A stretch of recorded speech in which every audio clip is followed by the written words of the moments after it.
Hey Cole and Ann, it's Kyle up top on your roof. I just got done looking it over.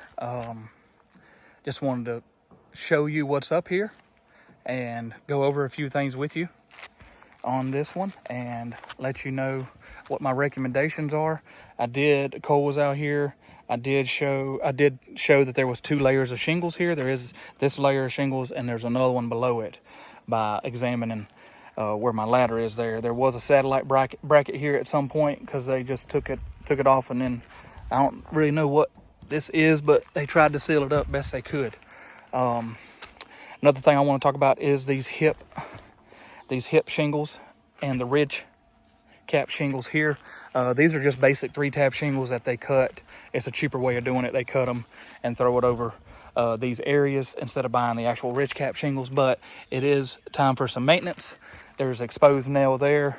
Out of all these thousands of nails on your roof, you do not want any exposed nails because that just allows water intrusion underneath that nail head down into your house. So as you can tell, these look different. So what they did was they stopped using the cheap 3-tab shingles.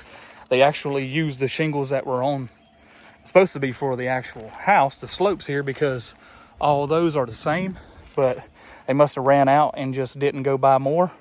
They just cut up regular shingles and threw them on there. It's not the proper way to do it. That is a way to do it, but it's just not the best looking and the actual proper way of doing it.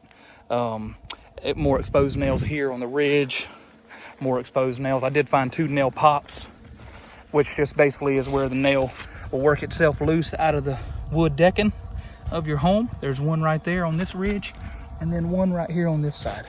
So those just need to be put back down and sealed up. One more exposed nail right here. I did find a few cracked ridge, actually hip cap shingles. I'll show you one over here in this corner where I inspected.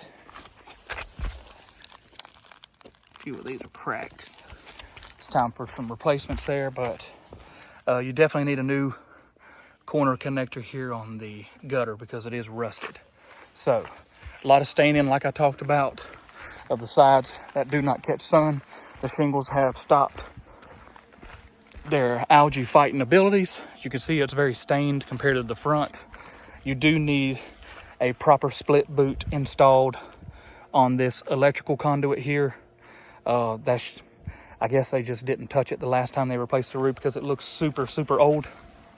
Also, back here, this boot looks really old. There's not a date code on it, so it must have been changed after the roof was done. It's kind of a poor sealant job, but it looks like it's still holding. But this pipe boot right here is dated to 2003, so my guess is this roof is 20 years old almost, because if it was manufactured in 03, it was definitely put on after that, and it's dry rotted. So you can tell there is a hole right there. It's supposed to be sealed up tight all the way around the pipe like this. So there is a hole there, just so you know. We need to get that covered too. But I'll come down and show you this video, show you what I thought of the roof, and my recommendation is definitely getting you a replacement because it just seems like some items were done lacklusterly. So I'll come down and show you what we found. Thank you.